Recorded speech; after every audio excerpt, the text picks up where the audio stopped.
Vincent Lobati once said, leaders are made and they are not born.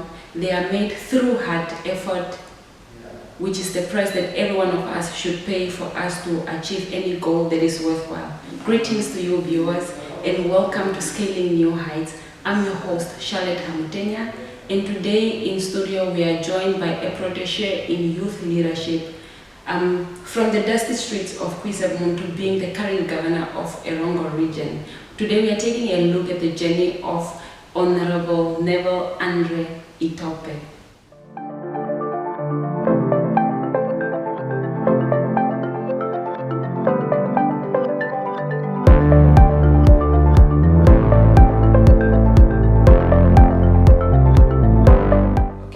Welcome, Honorable Andre. Thank you very much. Yes, you were very active in leadership from a young age. From becoming a junior major for Walvis Bay, you also served as the youth secretary general and president of Nuns of Wales at the University of Namibia. You also joined the SWAPO Youth League and served as the information secretary, and you were a member of the National Youth Council. You further served as the cabinet secretary for 12 years, and now you are the governor of Erongo Region. That is quite an interesting journey. Could you take us back to where it all began? Yeah, no, thank you very much. And yes, that journey that you just narrated is factual, and it's what exactly happened. Mm-hmm. Of course, it started in Kuisebmond, Walvis Bay, the dusty towns of Kuisebmond. Of course, at being my first position, sort of social activeness, was in 1998. 1998, when I was in the youth forum. That time we had the structures of the youth council. The lowest structure, constituency youth forum. I was the chairperson then. Quite a young boy, and of course also the other thing that also made me to get into responsible sort of approach was sport. Mm-hmm. I was a bodybuilder. Okay. Of course not now, many years back. And that also gave me some discipline in my sort of life and responsibilities and so on. So that basically started of being responsible and being disciplined, which of course go hand in hand with leadership of position of responsibility. So that's where it started, I should say. Kuisebmond, Walvis Bay, school. All of us, you are always active in here and there activities, social, extramural activities. Yeah. All right. Your mother was a major of Walvis Bay. Did that play a role in shaping you into becoming a political activist? Yeah, just maybe correction. She was a town councillor. She was one of the town councillor of the Walvis Bay municipality. Uh-huh. And I came from a very political family. Mm-hmm. My grandmother was trouble to the police during that time of the apartheid. Mm-hmm. She was in the north, and then she moved to Walvis Bay. Because she was a problem to many of the police that side. And again, when she came to Walvis Bay, she was very active politically, to mobilize people, and also and every day she would be picked up by the police, interrogated, because probably she's keeping people in a house that are SWAPO members or factionaries. So, and also again, as a family, we also hosted quite a number of freedom fighters, which also exposed me to the environment of being politically active and interested in politics, specifically SWAPO party. And you would also have many times some of the leaders of SWAPO visiting our house and sort of speaking to my mother and so on. So it was an environment where I grew up in terms of being active in politics per se. So and that encouraged me. It's exposed me actually to take part in and also to be the issue of being patriotic. And also, standing up for the rights of people. So during that time, we were very much fueled by the aggression of standing up against those that are discriminating black people. So it was an environment from home. My mother, my grandmother, You said you came from a political family. So didn't you want to study anything else besides politics, or it was just politics in your blood from the get-go? I studied first town planning at the university, and then I moved over to political science. Basically, my majors was geography, and then I moved over to political science, which I added 2 more years at the university, because some of the courses I did when because it's one faculty, so I then just moved over to politics, and it was basically that I enjoyed the subjects, specifically sociology, and which also political science. It's more easier for me to understand and study and so on. So it's something that is basically in me that I enjoy. Yes. Yeah. So that's basically I did town planning, majoring in geography, political science, and then I moved over to public administration at Stellenbosch, and also I had a short course at the University of Harvard. Yeah. Okay, Mr. Andre, I understand your current position and achievement is not by accident. It is a result of defined purpose. Tell us the guiding principle that shaped you to become who you are today. Yeah, first is that in life you must respect any person and also have empathy to each and every person. Because you see, I'm a God-fearing person. That's first number one, because God, the teaching of God tells you to respect and love yourself and others as well. So that is number one. And then also is that when you want to do something to be done, try and do it yourself. And you encourage others to do good or to do better. So I am sort of somebody who would also want to see good coming out of a person, and also encouraging, that is where I'm standing from as a person, but also the most important, respect. Respect and love one another.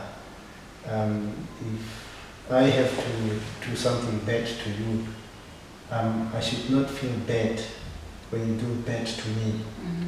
So if I want to do good or to be done good to me, do good to others. And also it does not kill to be friendly to the next person. If the person has his or her intention to hurt you, God will take care of that person. We are not, we should not judge, but God alone is judging. So that is sort of some of the backdrops that I am looking in life. They say the world is evil, but if you can be kind, please do so. Mr. Andre, can you please share with us your feelings the day when you received a call from the president with the government post? Yeah, it was, I was in the office. That time at the cabinet secretariat, at the office of the Prime Minister. And it was on, I think it was on a Monday. And I got, of course I've been working at the State House also, so I know the people there at State House. So I got a call from the Secretary of the President, and he said, no, just hold on for the President. I said, President, first time, what did I do? What have I done? So then he told me a story, and I had to compose myself to show that, okay, not jump and scream and everything. It was exciting. It was exciting. It was very tough to take because you know, we all think that these positions are for old age, for elderly. Elderly, and I've never sort of seen myself a governor. But of course, God has planned for each and every one of us at whatever time. So it was very surprising. So also at some point, it was like, this is something that, you know, when you see a young person being given this opportunity, and this is also what I told myself, is that you are there representing the other young people. If you mess up, you mess up the opportunity for the rest of the young people. So you represent and to show what young people can do when they are given this opportunity. So that is basically also what came into mind, that well, it's a big responsibility, but it's a welcome responsibility, but we need to, because people always say that young people are not ready to take up, and so on and so on. But we need to really also, because sometimes, of course, the young people are sometimes reckless. So, but I have to sort of take the opportunity and show at least that we are appreciative of the opportunities that are given. The way you are narrating, it's like it's still fresh in your mind. Is it something that you were expecting? No, I was not expecting. Were you shocked? I was excited. I was shocked. Mixed feelings. Yes, mixed feeling. And but what I did that night, I went home, kneeled down on my bed and prayed. I prayed and said, all I'm asking from God is wisdom in this position and protection. So I thank God by praying, and I asked for more wisdom as I'm taking up this. So it was a very exciting and very surprising news for me to get this opportunity. Yes. Yeah. Okay, what do you think is in you that influenced the president to have so much confidence and give you the task to oversee the Erongo region? Sure. I don't know, he didn't tell me. But he saw it. But of course, the president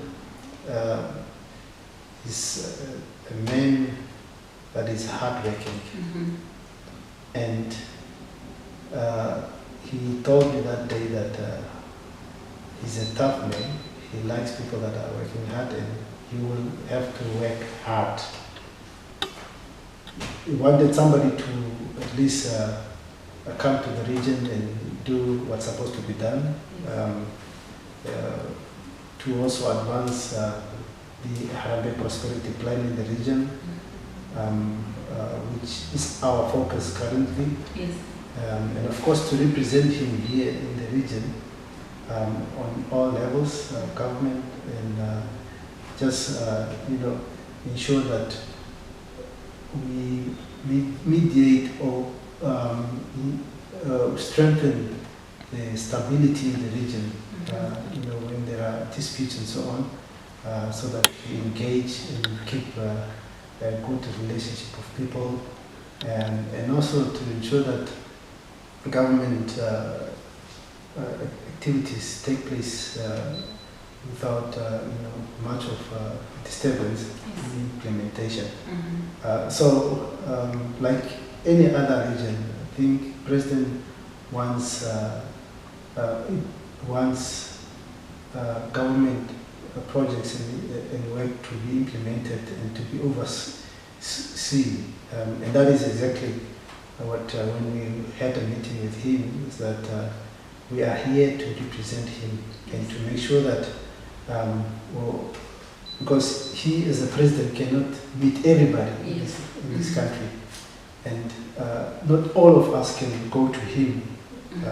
So he then appointed governors in the region to do that job that he's supposed to do in the region, and to ensure that the cries and the requests of people are sort of considered and listened to. And also just to have an approach to people. Always engage and have consultation with people. So those are things that President is expecting from us, including me, when we are given this opportunity. Okay. I know being a prominent public figure is not easy. You would always be called out for not doing enough. So how do you handle criticism that comes your way? You see, the thing is, criticism is fine. And it is there so that you can have a different view of what is happening. Of course, in society, not everybody will be happy with you. You'll please some people, other people will frustrate. Unfortunately, that's how life is. One, you will give attention.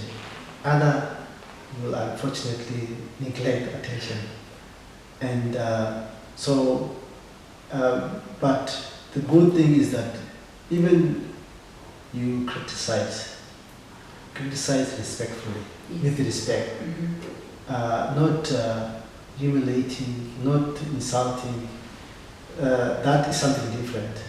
But if you criticize with respect and with facts, it's fine, and we can sit down and sort of see the meeting point, so that we are able to iron out what misunderstanding we might have. Because I always say that I think people, when perhaps they are not on the same understanding, it's because they are sitting at a different angle. So if we just sort of sit down and sit at each other's angle, if you have a different angle this side, Yes. you come and sit this side, you see the angle that I'm looking at. I also come that side, I see the angle at which you are looking at, Yes. so that for us, we understand each other. So criticism should be done with respect, and also understanding that, of course, it's perhaps different angles that you are looking at, but we need to match these different angles so that we understand one another. So I don't really have issues with criticism, but it should be with respect. Can we also possibly say that people criticize to get the attention of the leaders if they can't reach them, or what can we say? Looking at the positive side of it. Yeah, I mean, of course, you see, I am in a public office. Yes. And when I accepted the appointment, I gave myself over to the public. So I'm a public person. Yes. And again, some people in the public will be neglected, some will not be neglected. But I should be there for everybody. And if people want attention, I should give that attention to people. Yes. Because that is what I got myself into. I say that here I am, because they have problems. You are there to give hope and to ensure that at least those problems are sort of addressed or considered. Yes. So, if they want attention, we just have to give them attention. Okay. Yeah. 3 o'clock at night, you get your phone ring. Unfortunately, and I'm such a person, of course, if I cannot answer, I will return a call. Or I will send a text. So yeah, that's basically it. So basically, being a public figure, you don't have private life. You don't have, you see, you have your family. You must share your time with the general public. Yes. And sometimes it's also, your private life is no more private, it's public. True that. How you wear is no more private. You have to wear according to, to appear in public. And so unfortunately that is, and also what you say, of course you need to be responsible, say things that are responsible and that at least reflect some encouragement and unity in people, and motivate people to be able to live with one another. Yes. Yeah. Mr. Andre, as a youthful governor, we expect you to promote youth leadership and engagement in your region. Since you assumed duty in 2020, what initiative did you take to promote youth leadership and engagement in your region? Very good. Now we are talking. Very good. You see, like you introduced me perfectly. I come from the youth leadership or youth structures. Yes. And when I came, when I reported for duty, that is one of my priorities, the relationship with the youth structures. Yes. Of course, last year was a difficult year. We were all focusing on COVID. Yes. Everything was COVID. Fire that side and demonstration fishermen this side. So the focus was just on that. Now, what I did, of course, I think you mentioned also that I was the junior mayor. I engage all these groups. Yes. I went to see the Junior Town Council of Walvis, motivate them, and also explain to them, share with them my experience as a junior mayor, the leadership in that, how important it is, and what significant role it can play in your life. So I motivated the two municipalities, and I also then went to the different towns to engage youth in leadership or youth in organizations, to also just share with them, say that I'm not here, I am coming from the youth leadership, but I'm open to engage and cooperate and work with youth organizations. It is also for that reason that when we move into the new office, we allocated an office to the Erongo Youth Forum. So they are operating here. Okay. And basically to say that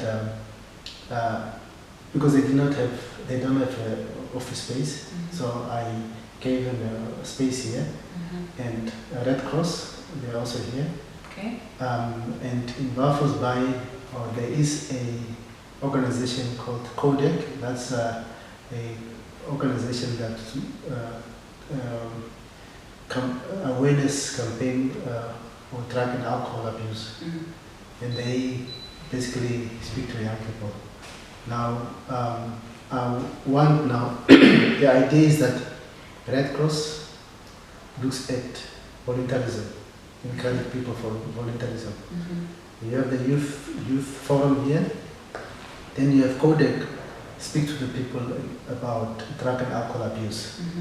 That platform we have started this year in Walvis Bay, where we had that platform to encourage people, young people, and also now this CODEC team is ex-offenders, people that were in jail for drug and alcohol, especially drugs, but now they are out. So we want now to go into the different towns with these three groups to encourage young people. Then the other initiative also is what we call the Think Big Erongo initiative. Now the Think Big Erongo initiative is where the office of the governor identify any town or constituency in the region on a day, let's say Friday or Saturday, and we go and we get the youth to and identify one community service. Yes.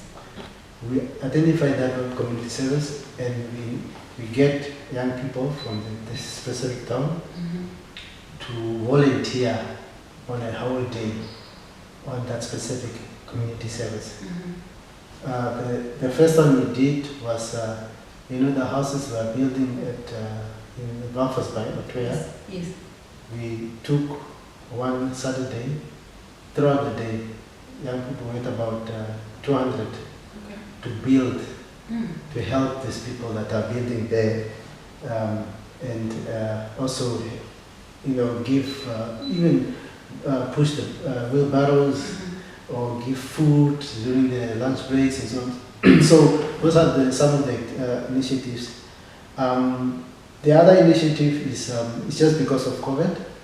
I am planning to have a youth leadership symposium where we are going to have we have a doctor, a professor from South Africa, the University of Stellenbosch, to give a 2-day symposium on leadership. This will now take Junior Town Council, the different organizations of the youth and so on, to just train them on being leaders. So that is also one of the initiatives that they are looking at, and just a closer relationship with the young people. Yes. You spoke about different activities that are taking place in your region. Maybe there's a young person who's at home there who's hearing this for the first time. So where do they get this information? Where should they go to get more information about this? Yeah, I have social media accounts. Okay. And also for, just in addition, I have 4 young people who are sort of my media team. Okay. They go to all the activities, take pictures or take interviews, and they engage the young people. So on Facebook, Twitter, Instagram, all those media campaigns, if you just look for Erongo government, you'll get information there. Okay. So they can even drop a message there. Somebody will speak to them. They can drop on my. They can even drop on my on my account, private account. Surely will engage them and then assist them. So that's. And also, if they want to get in touch with my office, we are in Kuisebmond, but in all the towns, the constituency councillors and the mayors, they have direct contact with my office, so they can also get it there. Okay. Is it too soon, or I want to push all the young people to Erongo region because there's so much development here? Is it too soon, or can I send them this? Send them. Send them. Okay, sir. In your opinion, what is the situation of youth in Namibia and Africa today? What are their hopes and challenges? Yeah, you see, of course, hope of any young person is to live a better life.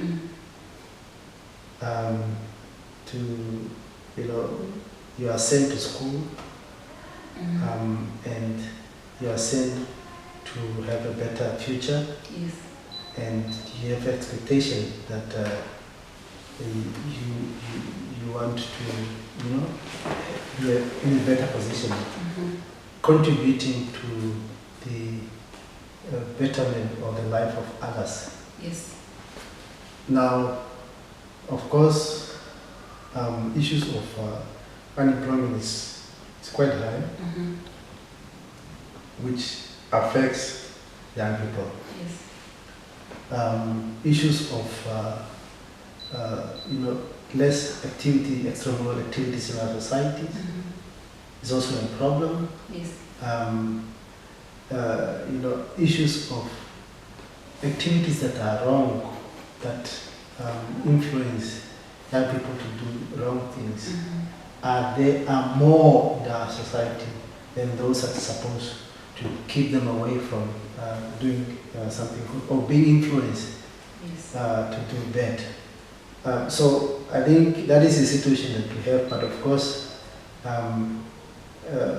we need young people also to be encouraged, to be motivated, and basically also not to say that let us just also not be there to wait for things to come to us, but let us stand up and initiate things that will bring something to us. The culture of being self-employed. We have so many opportunities. Our country is vast. I think the best thing to do is, as young people, if you just join hands, you have an advantage of a specific area. I have an advantage of another area. If we come together and we joined those positive skills that we have, then we will not need to wait for somebody to employ us. If we can just take up that attitude that let me be the change that I want to be in terms of let me go get the better life, so that I can also help my sister, my brother, to also be a better person. But also is that young people should also know that we in Frantz Fanon, borrowing from Frantz Fanon, that the current generation's aim is, or duty is, to prepare a better environment, a place for the next generation. Yes. We are here on earth to ensure that those that comes after us do not face the same challenges that we have, but better. Yes. For example, my mother had a difficult time. She could not send us to school or give us everything that we hoped for. But she gave the little bit that she could give. Yes. I'm in a better situation or position than my mother. Now I also need to ensure that my child gets a better position or situation than me. So that is how we build generation after generation.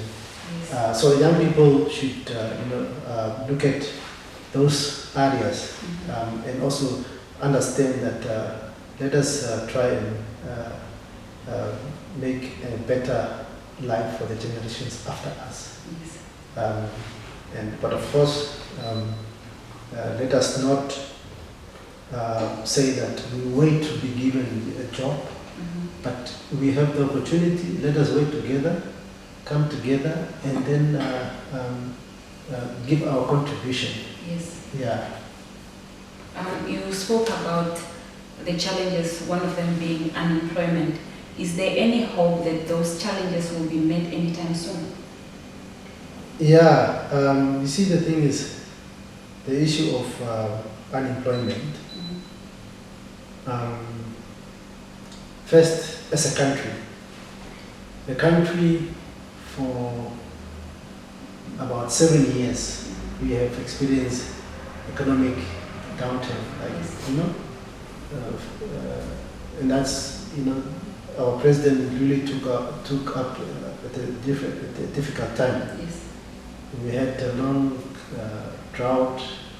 Now after drought, we have now COVID-19, and that basically meant that the resources that were supposed to be given or invested into creating activities that will bring in jobs has now to be diverted to COVID-19, drought relief, and for human consumption, or for animal feed. So, but I think what specifically here in the Erongo region, what we are looking at is economic advancement, where we are engaging more and more with private sector in terms of how we can assist one another to open up companies, create more jobs. Also, we are also engaging with the embassies of Namibia in Egypt,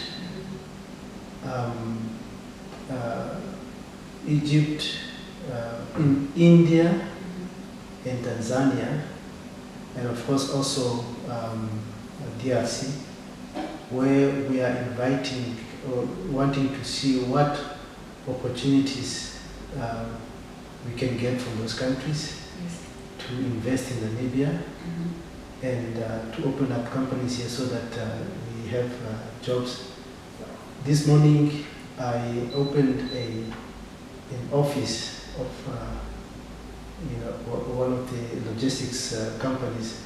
They are based in DRC, but they opened their offices here, and they employed 8 young people in their office. So these are some of the things that we are looking at in terms of hope to bring back employment into the region. region. Yes. But yeah, what is also important is our young people should also take education very serious, because people, when they come, they would want to employ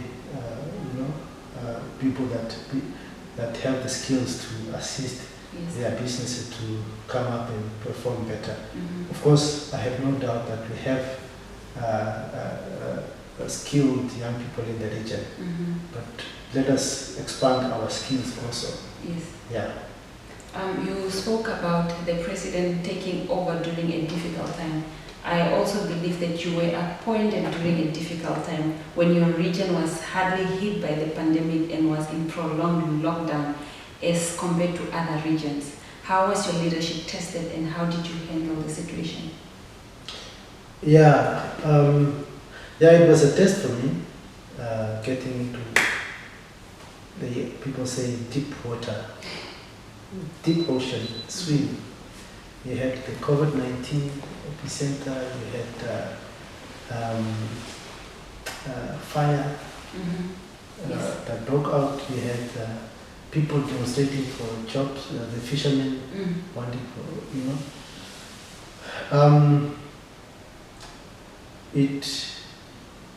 it strengthened me as a person, but one thing, and that's also what the president always tells me, that you never go wrong with consultation. Yes.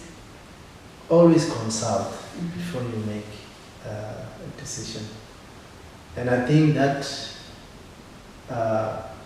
made me stronger, or helped me. And pulling people into the same room from different areas. That is also what made us to get out of this pandemic. Yes. To say that stakeholders, don't just leave it up to government to solve this issue. Yes. We are all in this together.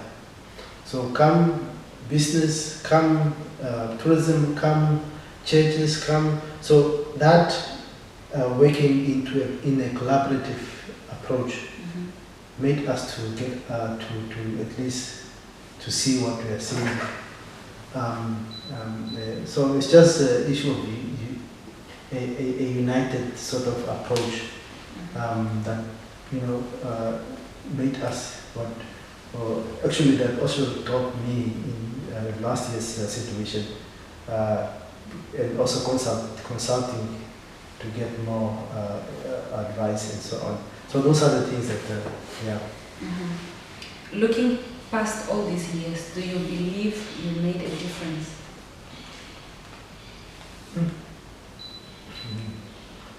God, you see, God is the one that will tell me. Okay. Because again, you see, I always believe that I did not do it alone. I did it because we are together with many other people. Yes. It was a collective responsibility, all of us. If others did not bring their part, the situation wouldn't have been as it is, saying that if you, because I'm not running the office or the region alone. Yes. We have a number of people in different areas that contributed to the ultimate goal or to ultimate outcome of the situation. So we, of course, I will change to say that we made a difference. Not I made a difference, but we made a difference. And we are continuing to make a difference in the region, working together, understanding one another, and helping one another. Well, Mr. Andre, a young person may be sitting at home watching this and is interested in making a difference in their society. What advice would you give a young man or woman out there? Yeah, I would say, of course, let us respect our elders, listen to them, Yes. because they know why they are telling us what they are telling us.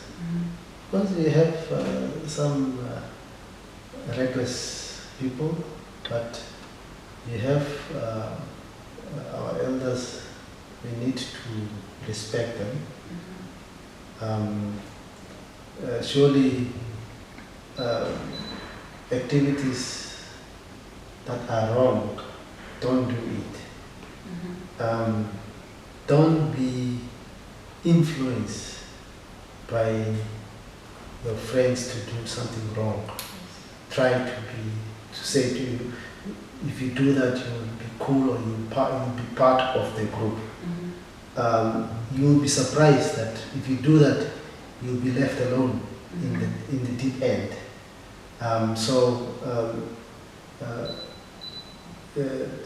Don't follow because you want to be part of a group, but do something because you want to make a contribution. You can be 12 years old, 13 years old, 15 years old, 40 years old, but you can still make a contribution that is good to the society. Believe in yourself. Believe in yourself. Don't think that even if you are a lady, 16-year-old, and say, no, as a lady, I'm not able, I cannot, it's only maybe a boy that will be able to contribute good in society. No, you must not have that mentality. You have the power, you have the energy, just like any other person, to bring positive into or to be a positive person in a society. And I think also is that young people are the most important population group in the society, and you as a young person must see yourself as very important, and you must make your youth more important, or more contributing to the society, because we do not want to one day, when you are 80 or 70, 60 years old, and you still think that if I wish I was a young person. Yes. Spend your youth life responsible and make your contribution, so that when you are 80, 60, 70 years, say who did that. And if you hear of many of our great leaders and heroes, they did this contribution that we are talking of today, they did it when they were young. Even the founding father was a young person when he led the liberation struggle. Mandume Demfaya was 18 years old when he was the chief head.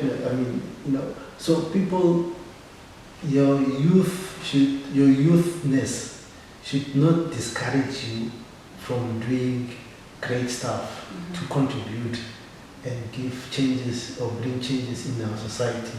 That can make life easier for many other people. So that is what I will advise young people, and at least, and also let us concentrate on what is positive, positive activities, positive things, because these things really they will gratify. I mean, they will make you make you to contribute a better environment or situation in our society. So yeah, I think of course you will not be able to do all, but I think what is important is also the mind, the attitude. You have a positive mind, positive attitude. You can achieve a lot. You can achieve a lot. School is also very important. Take a good approach and good respect of your school, and be God-fearing. Yes. Read the Bible, because there's a lot that you can read. Get out of the Bible, pray, so that you get more strength and more guidance from God. God is there, God is real, and so He will protect you. Yes. And always pray. So those are some of the things that as a young person, especially when you are not 18 years old, it's wrong to smoke, it's wrong to drink, because the consequences. Yes. I always also say that quick things have long-term consequences. So if you want something quick, the consequences are there. They are coming slowly and slowly. Yes. So don't do quick fix. Yes. Yeah. Well, before I leave you, what is your favorite book, or who is your biggest inspiration? The book that I read, it's came in 19, I nearly said 70s, 1997, 98. I read a book which I always remember, by Stephen Covey, The 7th Habit of Highly Effective People. As a young person at that age, it's a thick book, but I read. It's very easy to understand when you read it. It's quite good, and I think I would really encourage young people to get a copy of that. I think it's still available. 7 Habits of Highly Effective People by Stephen Covey. It talks different about leadership and so on. I should say that was my first book I've read, and I always remember. People of inspiration, people that inspire me. May her soul rest in peace. My mother made me to respect young people. I mean, women. Yes. Because the struggle women has to go through to ensure that they bring and they make sure their kids and their dependents live better. It's very encouraging. Many of our parents, they were unemployed. Yes. Or they were just having a very cleaner job. But these people sent us to school. These people bought uniforms for us. We went to school, and they really sacrificed our lives for us to get what we are able to get. Not exactly everything that we wanted, but the little. I think that really inspires. That's why we should always respect our mothers. Boys respect girls. Fathers respect mothers. Let us not indulge ourselves in GBV, gender-based violence, men beating up women. You are breaking a family. You are destroying a hopeful person that can be a president of this country in that family. So I always say that my mother is my inspiration for what she has done. I grew up in, when I was small, when we were growing up, it was a 2-bedroom house. We were 15 in the house. I stayed in a shed, Kabasho.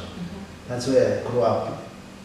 And because she was working as a tailor at one white man at those days, and she was maybe getting minimum.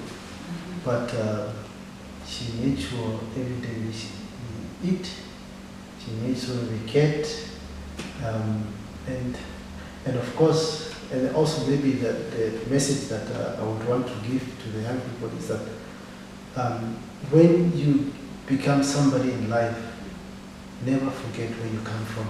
Never forget the people that mattered in your life. Because we have the tendency that now I have arrived. Yes. To go to hell with the past. Yes. I cannot speak to, I'm a new person now. yeah. So, but let us really appreciate where we come from and always give acknowledgement of those that really matter in our lives.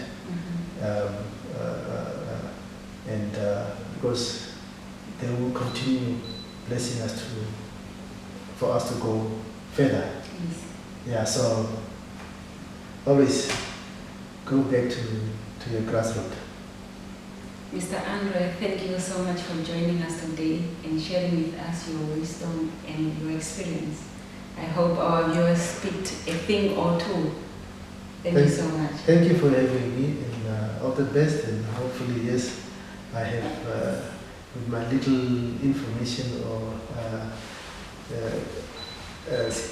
little information, I managed to speak to one or two young person. Yes. That I'm sure you did. I'm sure you did. Yeah. Yes. To our viewers out there, thank you for watching Scaling New Heights Talk Show. Be sure to subscribe to our YouTube channel. Click the notification bell so you do not miss on any other upcoming talk show. Until then, goodbye.